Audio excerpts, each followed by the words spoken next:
Hello dear job এসপিরেন্টস, তোমাদের সবাইকে আবারও তোমাদের সবচেয়ে প্রিয় চ্যানেল স্টাডি ইন উইনের নতুন আরেকটা ভিডিওতে সকলকে স্বাগত জানাচ্ছি। আজকে ইন্ডিয়ান পলিটির যে লেফট আউট কিছু টপিকস ছিল সেটার যে লাস্ট পার্টের যে একদম শেষের 3-4টে ক্লাসের আরেকটা ভিডিও আমরা নিয়ে এসেছি। তারপর আজকের পর আর ধরো দুটো ক্লাস হবে বাই ম্যাক্সিমাম। তারপর আমাদের পুরো চ্যানেলের প্লেলিস্টে যে ইন্ডিয়ান পলিটির পুরো প্লেলিস্টটা আছে সেটাতে তোমরা ইন্ডিয়ান পলিটির প্রত্যেকটা টপিকের ফ্রি ভিডিও পেয়ে যাবে, যেটার মাধ্যমে তোমরা সিলেবাসগুলো কিন্তু ঘরে বসেই তোমরা মোবাইলে বা ল্যাপটপে দেখেই বা ট্যাবে দেখে তোমরা কিন্তু শেষ করে নিতে পারবে, ঠিক আছে। তাছাড়া আমরা যা পড়াচ্ছি মনে রাখবে আমাদের ইন্ডিয়ান পলিটি নোটস থেকে, যেগুলো তোমরা বিভিন্ন সরকারি চাকরির প্রতিযোগিতামূলক পরীক্ষার নোটস নিলে সাথে ইন্ডিয়ান পলিটি নোটসটাও কিন্তু দিয়ে দেওয়া হয়, ঠিক আছে। আজকে আমরা পড়াবো central and state information commission বা সিআইসি বা এসআইসি বা তোমরা বলতে পারো রিলেটেড আরটিআই অ্যাক্ট মানে রাইট টু ইনফরমেশন অ্যাক্ট 2005-এর থেকে কী কী কোশ্চেন আসতে পারে তোমাদের সব কিছু আমরা এই ভিডিওতে দেখবো, ঠিক আছে। ভিডিওটা ম্যাক্সিমাম শেয়ার করবে সমস্ত হোয়াটসঅ্যাপ, ফেসবুক, টেলিগ্রাম গ্রুপে তোমাদের বন্ধুবান্ধব, ফ্রেন্ডসের যারাই সরকারি চাকরির বিভিন্ন কম্পিটিটিভ এক্সামের জন্য প্রিপারেশন নিচ্ছে সবাই যাতে আমাদের এই ভিডিও ক্লাসটা দেখে সবাই যাতে নিজেদের প্রিপারেশনটা যাতে বুস্ট করে নিতে পারে, ঠিক আছে। আর মনে রাখবে আজকের ক্লাসটা হচ্ছে আপকামিং টিপিএসসি কম্বাইন্ড 3, ত্রিপুরা হাইকোর্টের group D, cook, LDC, PS, JRBT 2, SSC, GD, CHSL, MT, stenographer, railway, NTPC, steno, copilot group D, Tripura university non teaching স্টাফের রিক্রুটমেন্ট, ত্রিপুরা পুলিশের sub inspector, constable, forest guard, সফেদ সহ বিভিন্ন ত্রিপুরার সরকারি চাকরির কম্পিটিটিভ এক্সামের জন্য very very important. So maximum share করবে, সবাইকে এই গুরুত্বপূর্ণ ক্লাসটা করে নেওয়ার তোমরা সুযোগ করে দেবে, ঠিক আছে। চলো শুরু করছি। Before I begin this video ছোট্ট একটা কথা বলে দিই, তোমরা যদি এমন অ্যাসপিরেন্ট হও যাদের ত্রিপুরা সংক্রান্ত রেগুলার সরকারি ফিক্সড পে, প্রাইভেট, কন্ট্রাকচুয়াল চাকরির জেনুইন আপডেট ইনফরমেশন লাগবে, বা এই চাকরিগুলো লিখিত পরীক্ষা বা ইন্টারভিউ প্রিপারেশন করার জন্য ফ্রি ইউটিউব ক্লাসেস লাগবে, বা latest news, current affair, GK এই সমস্ত ট্রেন্ডিং টপিক্স নিয়ে ইজি ওয়েতে জানার তোমাদের ইন্টারেস্ট আছে, then you are the right platform. তোমরা আমাদের চ্যানেল স্টাডি ইন উইন এক্ষুনি সাবস্ক্রাইব করে সাইডের নোটিফিকেশন বেল কিন্তু অবশ্যই তোমরা ক্লিক করে রাখতে বলুন। আমাদের Facebook page, Telegram group, WhatsApp channel সব কিছু লিঙ্ক আমরা নিচে ডিসক্রিপশন বক্সে দিয়ে দিই, তোমাদের চলো তুমি এগুলো ফলো করতে পারো বা জয়েন করতে পারো, ওখানে আমরা সমস্ত আপডেট জানাই আমরা শেয়ার করে থাকি, ঠিক আছে। আচ্ছা, শুরু করার আগে অল্প একটু সময় নেব। তোমাদের আপকামিং সমস্ত কম্পিটিটিভ এক্সাম যেমন TPSC combined 3 election inspector, revenue inspector, আরেকটা সিনিয়র কম্পিউটার অ্যাসিস্ট্যান্টের রিক্রুটমেন্ট আসছে ওটা, ত্রিপুরা হাইকোর্টের cook, LDC, PA, driver group D, SSC, GD, CHSL, MT, stenographer, railway, NTPC, steno, copilot group D, Tripura university non teaching স্টাফের LDC, MTS, cook, সফেট, TRLM, JRBT 2, RPF, constable, SI, tehsildar, forest guard, Tripura police sub inspector, constable সমস্ত upcoming Tripura সরকারি চাকরির প্রতিযোগিতামূলক পরীক্ষার জন্য আমাদের কাছে আছে full syllabus, complete updated notes, syllabus wise তোমাদের পরীক্ষায় যাতে কমন পড়ে এরকম নোটস, যেগুলো পড়লে অবশ্যই তোমাদের অনেক অনেক হেল্প হবে। এগুলো হচ্ছে আমাদের নোটসের ডেমো। এই নোটসগুলো পেতে তোমরা আমাদের এক্ষুনি কল বা হোয়াটসঅ্যাপের মাধ্যমে যোগাযোগ করে নিতে পারো। আমাদের কন্ট্যাক্ট নাম্বার হচ্ছে 6033157164। আমাদের কন্ট্যাক্ট নাম্বারটা প্রত্যেকটা স্লাইডের উপর দেওয়া আছে ফর ইওর কনভিনিয়েন্স। এবার তোমরা একটা খাতা কলম নিয়ে বসো, মোবাইল বা ল্যাপটপ যেটা দিয়ে দেখছো ফুল স্ক্রিন করে রোটেট করে নাও, ভলিউমটা বাড়িয়ে নাও, ইম্পর্টেন্ট পয়েন্টসগুলো লিখবে। বেশি সময় নেব না, আজকের ক্লাসটা যতটুকু কম সময় পসিবল আমরা শেষ করে দেওয়ার চেষ্টা করব, ঠিক আছে। চলো লেটস বিগিন। আচ্ছা, extra constitutional bodies of India, ঠিক আছে, সেটার থেকে এটা হচ্ছে পার্ট 3। অ্যাকচুয়ালি পার্ট 3-র মধ্যে আমরা দেখব central and state information commission. মনে রাখবে এই সেন্ট্রাল ইনফরমেশন কমিশন এস্টাবলিশ করা হয়েছিল সেন্ট্রাল গভর্নমেন্টের দ্বারা 2005 সনে, ঠিক আছে, under the provisions of the right to information act. Right to information অ্যাক্টের আওতায় এই একটার মধ্যেই একটা প্রভিশন আছে, সেই প্রভিশনের দরুন central government of India central information commission 2005-এ এস্টাবলিশ করেছিল। এটা একটা কনস্টিটিউশনাল বডি না। কনস্টিটিউশনাল বডি না মানে কনস্টিটিউশনে কোনোখানে এই সেন্ট্রাল ইনফরমেশন কমিশন থাকতে হবে এটার ব্যাপারে কোনো আর্টিকেল বা কোনো কিছুতে কোনো অ্যামেন্ডমেন্ট করে এটার ব্যাপারে কনস্টিটিউশনে কিছু আনা হয়নি বা মেনশন নেই।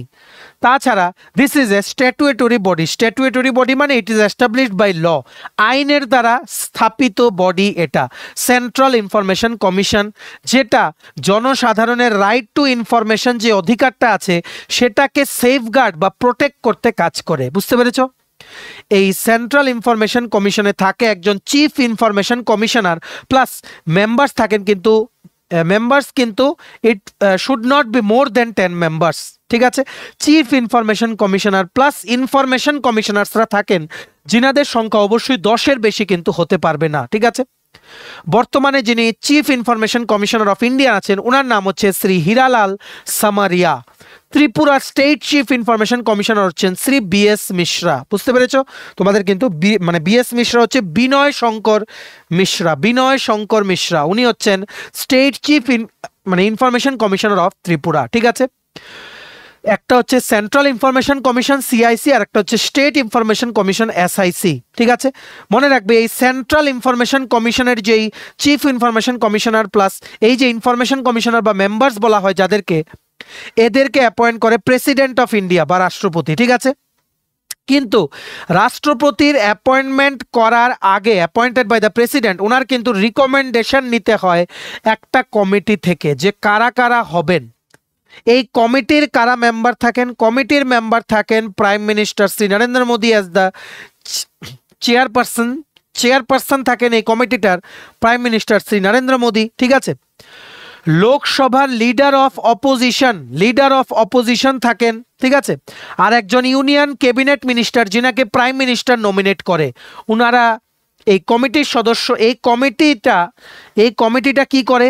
এই সেন্ট্রাল ইনফরমেশন কমিশনে যিনি chief information commissioner plus information commissioners যারা হবে, নট মোর দেন 10 মেম্বার্স বা 10 নাম্বারস, কারা হবে এটার ব্যাপারে রিকমেন্ডেশন দেন অনারেবল প্রেসিডেন্ট অফ ইন্ডিয়াকে। তারপর প্রেসিডেন্ট ওনাদের এই কমিটির সাথে কনসালটেশন করেই কিন্তু ওনাদের অ্যাপয়েন্টমেন্ট কিন্তু দেন। ঠিক আছে, এটা তোমাদের কিন্তু মনে রাখতে হবে। ঠিক আছে, আর তোমাদের এটা মনে রাখতে হবে যেমন আমরা বললাম সেন্ট্রাল ইনফরমেশন কমিশন, তেমনিভাবে স্টেট ইনফরমেশন কমিশনের একই জিনিস, যেমন সেন্ট্রালে দেয় প্রেসিডেন্ট, স্টেটে দেয় governor.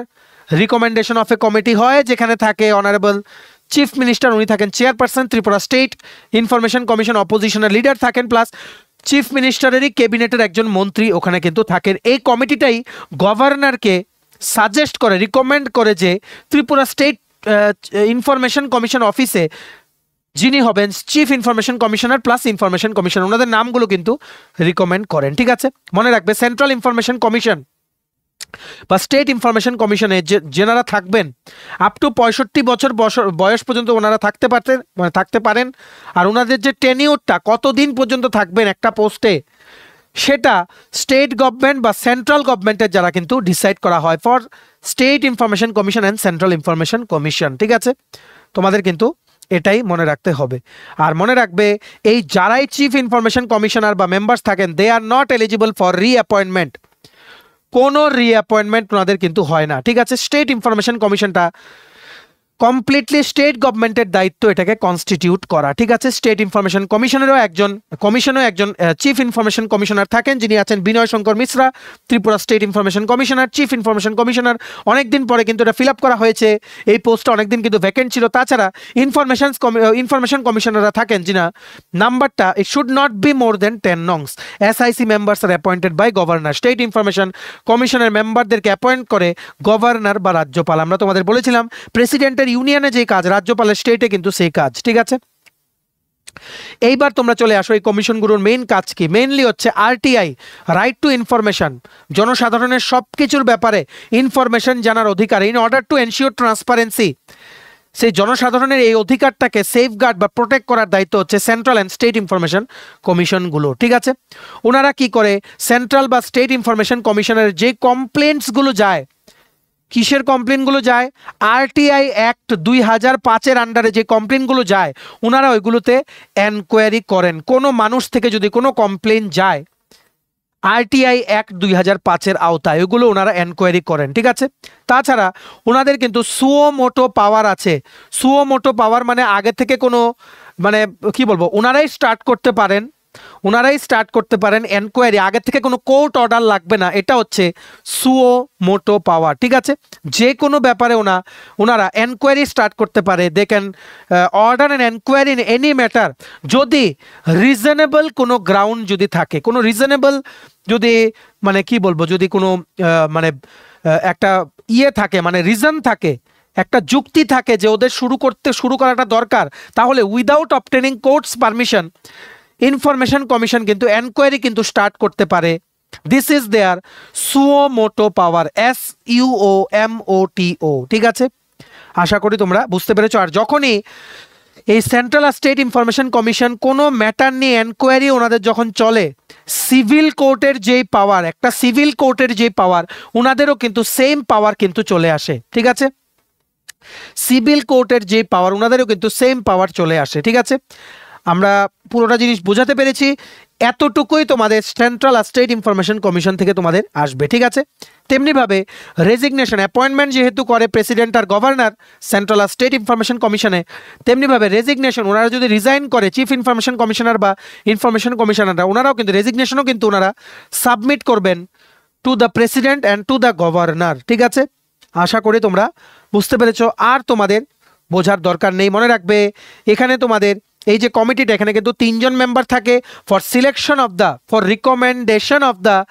Name of chief information commissioner and information commissioners. স্টেটেও যেমন 3 জন মেম্বার থাকে কমিটিটার, সেন্ট্রালও কিন্তু 3 জন মেম্বার থাকে। স্টেটে হেড থাকেন চিফ মিনিস্টার, সেন্ট্রালের কমিটিটার হেড থাকেন প্রাইম মিনিস্টার, যিনি থাকেন চেয়ারপারসন। ঠিক আছে, আর মনে রাখবে স্যালারি, এদের salary it is decided by the central government. ঠিক আছে, সেন্ট্রাল গভর্নমেন্ট কিন্তু ডিসাইড করে। আর প্রেসিডেন্ট অফ ইন্ডিয়া কিন্তু বা গভর্নর কিন্তু যেনারা হন চিফ ইনফরমেশন কমিশনার বা ইনফরমেশন কমিশনার, ওনাদেরকে কিন্তু ডিসকোয়ালিফাই করতে পারে ওনারা যদি কোনো ক্রাইম করেন, মানে if they are proven guilty of any crime. ঠিক আছে, ওনারা যদি কোনো জায়গায় কোনো পেইড এমপ্লয়মেন্ট নেন, মানে এটার বাইরেও কোনো কাজ করেন যেখান থেকে ওনাদের আর্থিক লাভ হয়। ঠিক আছে, বা ওনাদের যদি বডি যদি ফিট না হয়, ওনাদেরকে যদি আনফিট টু কন্টিনিউ সার্ভিস যদি বলা হয়। ঠিক আছে, তাছাড়া তোমাদের যদি কোনো ফাইন্যান্সিয়াল ক্রাইসিসে ওনারা যদি পড়েন। ঠিক আছে, আর মনে রাখবে যদি ওনারা কোনো মিসবিহেভিয়ার বা কোনো কাজ করতে পারছেন না সেই রকম যদি ফিল করেন প্রেসিডেন্ট বা গভর্নর, ওনাদেরকে কিন্তু এই পোস্ট থেকে কিন্তু they can force them to resign from this post or they can remove. ঠিক আছে, বুঝতে পেরেছো? আশা করি তোমরা বুঝতে পেরেছো। আর মনে রাখবে এই কমিশনগুলো যখন কোনো কেস নিয়ে যখন এনকোয়ারি করে, সমস্ত রকমের পাবলিক রেকর্ডস এদেরকে কিন্তু দিয়ে দিতে হবে, সমস্ত রকমের পাবলিক রেকর্ডস এদেরকে দিয়ে দিতে হবে, যাতে এদের এনকোয়ারি করতে যাতে কোনো অসুবিধা না হয়। ঠিক আছে, আর কোনো কিছু তোমাদের জানা নেই, মানে তোমাদের জানার দরকার নেই। আর আরেকটা জিনিস মনে রাখবে, একটা তোমাদের ধরো কোনো ইনফরমেশন কমিশন থেকে একটা আরটিআই এর মানে ধরো কোনো একজন পার্সন আরটিআই চাইলো। ঠিক আছে, যিনি পাবলিক ইনফরমেশন অফিসার আছে উনি কোনো রিপ্লাই দিল না নির্দিষ্ট টাইমলাইনের মধ্যে, 30 দিন বা 45 দিনের মধ্যে, তখন এই ইনফরমেশন কমিশন কিন্তু এই পাবলিক ইনফরমেশন অফিসারের উপরে 250 টাকা পার ডে হিসেবে ফাইন লাগাতে পারে, ম্যাক্সিমাম 25,000 টাকা পর্যন্ত কিন্তু ফাইন লাগাতে পারে, এমনকি ডিসিপ্লিনারি অ্যাকশনও কিন্তু নেওয়ার কিন্তু আদেশ দিতে পারে এই ইনফরমেশন কমিশনগুলো। They are very powerful in terms of information act. ঠিক আছে, যদি ভায়োলেট হয় এদের enquiry, they are free hand to do anything against the accused person. ঠিক আছে, আর মনে রাখবে সেন্ট্রাল ইনফরমেশন কমিশন একটা অ্যানুয়াল রিপোর্ট সাবমিট করে সেন্ট্রাল গভর্নমেন্টের কাছে, স্টেট ইনফরমেশন কমিশন সাবমিট করে অ্যানুয়াল রিপোর্ট স্টেট গভর্নমেন্টের কাছে। ঠিক আছে, যেটা পরে লেজিসলেটিভ অ্যাসেম্বলি বা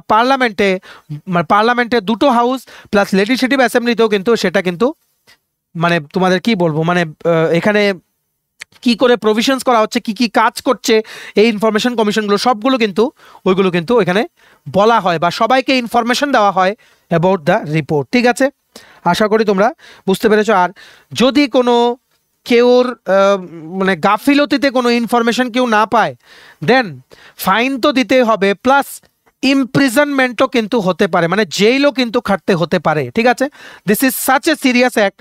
রাইট টু ইনফরমেশন অ্যাক্ট, যেমন তোমরা অনেক পরীক্ষা দাও যেখানে আনসার কি বা তোমরা কেন পাওনি, রিটেনের মার্কস, ইন্টারভিউ মার্কস জানতে চাও, ওটার নির্দিষ্ট একটা দিন আছে, সেই সময়ের মধ্যে যদি না দিতে পারে, তোমরা যদি ইনফরমেশন কমিশনে নালিশ করো along with the receipt copy, যে ওরা পারমিশন মানে ওরা বলছে যে এখনো দেয়নি, টাইম পার হয়ে গেছে, they can take any action against them. ঠিক আছে, ইভেন কি যে অফিসারের জন্য মূলত আনসারটা দেওয়া পসিবল হয়নি, ওনার এগেনস্টে ডিসিপ্লিনারি অ্যাকশনও প্রসিজারও কিন্তু ওনারা ইনিশিয়েট কিন্তু করতে পারেন। ঠিক আছে, তাই তোমাদের এই মানে পয়েন্টসগুলো থেকে কিন্তু কোশ্চেন আসবে যেগুলো আমরা ডিসকাস করলাম। ভিডিওটা ম্যাক্সিমাম শেয়ার করে দিও সবাই, যাতে গুরুত্বপূর্ণ ক্লাসটা যাতে করতে পারে। ঠিক আছে,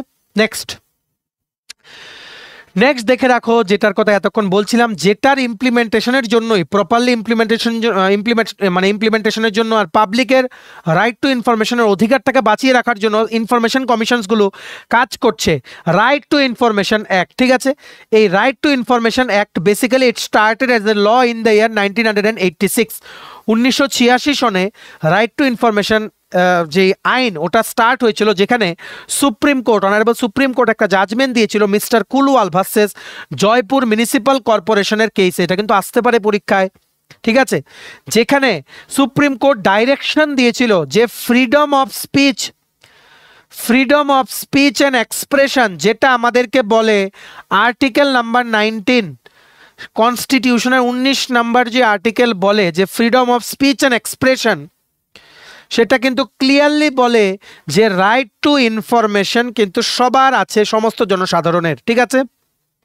আশা করি তোমরা বুঝতে পেরেছো এখানে কি বলেছে। এই সুপ্রিম কোর্ট ডাইরেক্ট করেছে যে freedom of speech and expression, যেটা আর্টিকেল 19-এ দেওয়া হয় কনস্টিটিউশনে, ক্লিয়ারলি বলে রাইট টু ইনফরমেশনের অধিকারের ব্যাপারে জনসাধারণের।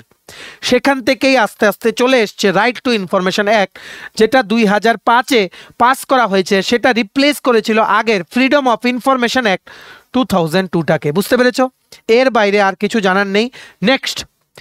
নেক্সট তোমরা বেসিক্যালি এই আরটিআইটা ইমপ্লিমেন্ট করা হয়েছে যাতে ইন্ডিয়ান সিটিজেন্স যারা আছে, ভারতের যারা নাগরিক, এরা যাতে নিজেদের অধিকারটা যাতে মানে কি বলবো, অধিকারটা যাতে কাজে লাগাতে পারে, ঠিক আছে, যাতে করে গভর্নমেন্ট আর বিভিন্ন পাবলিক ইউটিলিটি সার্ভিস প্রোভাইডার্স যারা আছে এদের থেকে যদি কোনো ইনফরমেশন জানতে হয় যে কেন কোনো কিছুর কেন, উত্তরটা যাতে জানার অধিকারটা, যেটা আর্টিকেল নাম্বার 19-এ আছে, যেটা অনারেবল সুপ্রিম কোর্ট বলেছিল জাজমেন্টে যে এই ফ্রিডম অফ স্পিচ অ্যান্ড এক্সপ্রেশনেই রাইট টু ইনফরমেশনটা লুকিয়ে আছে, সেটা যাতে সবাই যাতে মানে কোনো কিছু এমন যাতে না হয় যে মানে পাবলিক জানতে পারলো না, being a citizen of India, এদের সবার অধিকার আছে। তাই এই একটা আনা হয়েছিল, এই একটার আন্ডারে যাতে সমস্ত গভর্নমেন্ট আর পাবলিক যে বডিজগুলো আছে এরা যাতে বাধ্য হয় উত্তর দিতে, ইন্ডিয়ার সমস্ত নাগরিক যাতে সব কিছুর ক্রিস্টাল ক্লিয়ার যাতে থাকে, এটা কিন্তু ট্রান্সপারেন্সি এনশিওর করার কিন্তু আরেকটা বিরাট স্টেপ। বুঝতে পেরেছ? আর এটা রিপ্লেস করেছে ফ্রিডম অফ ইনফরমেশন অ্যাক্ট 2002-কে, ঠিক আছে। এই আরটিআই অ্যাক্ট 2005টাকে 2019-এ অ্যামেন্ডমেন্ট করা হয়েছিল, সেটা আমরা বলছি। বেসিক্যালি মানে কি এখানে এই অ্যামেন্ডমেন্টটা মানে সংশোধনটা করা হয়েছিল 2019-এ। বেসিক্যালি তোমাদের যেই টেনিউর আর সার্ভিস কন্ডিশনস আছে, টেনিউর মানে কতদিন থাকবেন chief information commissioner plus information কমিশনাররা সেই পোস্টে, প্লাস ওনাদের এই চাকরির যে বিভিন্ন কন্ডিশনস আছে চিফ ইনফরমেশন কমিশনারদের, এগুলোর ব্যাপারে বোথ সেন্ট্রাল অ্যান্ড স্টেট লেভেলে বেশ কিছু চেঞ্জেস আনা হয়েছে এই আরটিআই অ্যাক্টের 2005-এর 2019-এ যে সংশোধনটা বা অ্যামেন্ডমেন্টটা করা হয়েছিল, ঠিক আছে। রিসেন্টলি একটা অ্যাক্ট মানে digital and personal data protection act 2023, digital and personal data protection act 2023, এটা আরটিআই অ্যাক্টের সেকশন 8 কে মডিফাই করেছে, ঠিক আছে, করে কোনো পার্সোনাল ইনফরমেশন কেউ জানতে পারবে না এই প্রভিশনটা ঢুকিয়ে দিয়েছে। কি বলেছি? Recently section 44(3) digital and personal data protection act 2023 modify করেছে আরটিআই অ্যাক্টের সেকশন 8(1) কে, যেখানে বলা হয়েছে যে কোনো পার্সোনাল ইনফরমেশন জানার অধিকার নেই আরটিআই অ্যাক্টে যারা অ্যাপ্লিকেন্ট হবে ওদের, ঠিক আছে। একটা হচ্ছে 2019-এ অ্যামেন্ডমেন্ট হয়েছিল, এখানে টেনিউর আর সার্ভিস কন্ডিশনস হিসেবে কিছু সেন্ট্রাল আর স্টেট লেভেলের কমিশনসগুলোতে বেশ কিছু চেঞ্জেস আনা হয়েছিল। তাছাড়া 2023-এর digital personal data protection act modify করেছে আরটিআই অ্যাক্টের একটা সেকশনকে 8(1) কে, যেখানে বলা হয়েছে যে পার্সোনাল ইনফরমেশন কেউ দিতে বাধ্য না যদি আরটিআই করা হয়, ঠিক আছে। আর এই আরটিআই অ্যাক্টের আওতায় ইন্ডিয়ান সিটিজেন, সমস্ত ভারতের নাগরিক, দে আর ফ্রি টু আস্ক, মানে ফ্রি টু সিক আনসার্স, মানে উত্তর চাইতে পারে গভর্নমেন্ট অথরিটি। যেমন যদি কোনো আইটি রিফান্ড, ইনকাম ট্যাক্স রিফান্ডে যদি কোনো ডিলে হয়, ড্রাইভিং লাইসেন্স বা পাসপোর্টের ব্যাপারে, কোনো ইনফ্রাস্ট্রাকচার প্রজেক্ট যদি ডিলে হচ্ছে কেন সেগুলোর ব্যাপারে, ঠিক আছে। পার্সোনাল ডিটেলস ছাড়া 2023-এর পর থেকে after the digital personal data protection act 2023 যেটা মডিফাই করেছে, পার্সোনাল ইনফরমেশন ছাড়া গভর্নমেন্টের কাজ, গভর্নমেন্ট রিলেটেড নিজেদের যদি কোনো সার্ভিস না পায় কেন ডিলে হচ্ছে সেটা নিয়ে কিন্তু কোশ্চেন কিন্তু জিজ্ঞেস করতে পারে যে কোনো ইন্ডিয়ান সিটিজেন আরটিআই অ্যাক্ট 2005 এর আন্ডারে। ঠিক আছে, মনে রাখবে একটা ভেরি ভেরি ইম্পর্টেন্ট, তোমরা যেহেতু স্টুডেন্ট আছো, আরটিআই অ্যাক্ট কিন্তু বলে যে এই আরটিআই অ্যাক্ট যদি কেউ আরটিআই অ্যাক্টের আন্ডারে যদি কোনো অ্যাপ্লিকেশন করে, মনে রাখবে 10 টাকা লাগে অ্যাপ্লিকেশন করতে, অনলাইনেও পোর্টাল আছে, অফলাইনেও কিন্তু করা যায়। এই আরটিআই অ্যাক্ট স্টুডেন্টদেরকে ওদের আনসার শিট মানে ওরা কিন্তু যদি করে মানে কোনো স্টুডেন্ট যদি আরটিআই ফাইল করে যে আমার পরীক্ষায় নাম্বার কম এসছে, please show me the answer sheet, they are bound to show you the answer sheet. ঠিক আছে, এই অ্যাক্টের আন্ডারে কিন্তু কোনো স্টুডেন্ট বা কোনো ছাত্র ছাত্রী যদি ইউনিভার্সিটিতে যদি অ্যাপিল করে আমার আনসার শিটটা দেখতে হবে, বিকজ আই ফিল দে আমাকে ঠিকঠাক নাম্বার দেওয়া হয়নি। আরটিআই অ্যাক্টের আন্ডারে ইউনিভার্সিটির কিন্তু খাতা কিন্তু দেখাতে হবে, they are bound to show the answer sheets to the students. ঠিক আছে, আশা করি তোমরা বুঝতে পেরেছো। আর মনে রাখবে এই আরটিআই অ্যাক্টটাকে সামটাইমস কিন্তু কিছু কিছু সময় কিন্তু মিস ইউজ করা হয়। ঠিক আছে, মিস ইউজ করা হয় মানে পাবলিসিটি করার জন্য অনেক সময় আরটিআই ফাইল করা হয়। ঠিক আছে, বা বিভিন্ন পাবলিক অথরিটিকে হ্যারাস করার জন্য ফাইল করা হয়।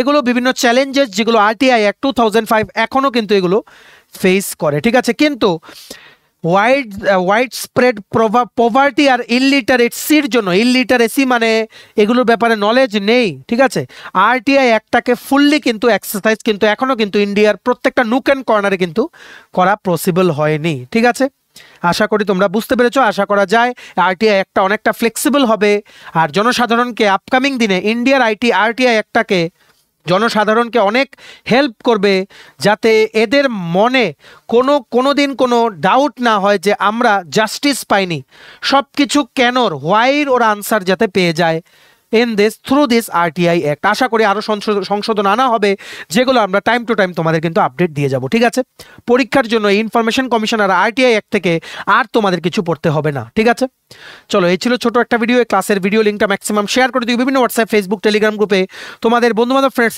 সবাই যাতে এই আপডেটসগুলো যাতে জানতে পারে, মানে রিগার্ডিং দ্য আরটিআই অ্যাক্ট সবাই যাতে জানতে পারে যে পরীক্ষার সংক্রান্ত কি কি ওদের অধিকার আছে regarding this RTI act, plus information কমিশনের ব্যাপারে ওদেরও যাতে আইডিয়া হয়ে যায়, সবাই যাতে নিজেদের প্রিপারেশনে যাতে বুস্ট করে নিতে পারে থ্রু দিস ক্লাস। ঠিক আছে, ভিডিওটা এতটুকু দেখে থাকলে থ্যাঙ্কস ফর ওয়াচিং, আর ভালো লাগলে অবশ্যই লাইক করে দাও। তোমার যদি আপকামিং সমস্ত কম্পিটিটিভ এক্সাম যেমন TPSC, SSC, railway, dental college, NABARD, high court, bank, JRBT 2, RPF constable, tehsildar, forest guard, Tripura police sub inspector constable, software TLM, Tripura university non teaching staff, Tripura police sub inspector constable, তারপর তোমাদের যেমন upcoming recruitment কিছু আসছে, রেলওয়ের group D বিরাট recruitment, সমস্ত চাকরির পরীক্ষার যদি ফুল সিলেবাস কমপ্লিট নোটস লাগে তোমরা আমাদের এক্ষুনি কল বা হোয়াটসঅ্যাপের মাধ্যমে যোগাযোগ করে নিতে পারো। আমাদের কন্ট্যাক্ট নাম্বার হচ্ছে 6033157164। আমাদের চ্যানেলটা অবশ্যই সাবস্ক্রাইব করে দিও যদি ত্রিপুরা সংক্রান্ত সমস্ত রকমের latest news, current affair, GK, চাকরি সংক্রান্ত সমস্ত গুরুত্বপূর্ণ আপডেট যদি তোমাদের একটা প্ল্যাটফর্মে লাগে তোমরা আমাদের চ্যানেলটা এখনই সাবস্ক্রাইব করে রাখো। ঠিক আছে, আমাদের Facebook page, Telegram group, WhatsApp channel সবকিছু লিঙ্ক আমরা নিচে ডেসক্রিপশন বক্সে দিয়ে রেখেছি, তোমাদের ইচ্ছা তোমরা এগুলো ফলো করতে পারো বা জয়েন করতে পারো, ওখানে আমরা সমস্ত আপডেট জানাই আমরা শেয়ার করে থাকি। ঠিক আছে, চলো সবাই ভালো থাকবে, প্রিপারেশন নিতে থাকো, সমস্ত আর্জেন্ট আপডেটের জন্য স্টাডি ইন উইনকে কিন্তু ফলো করতে ভুলো না। আমরা তোমাদের পিছনে সাপোর্ট সিস্টেম আছে, তোমরা সবাই সামনের দিকে এগিয়ে যাও। চলো have a nice day, keep preparing, stay tune, take care and bye by.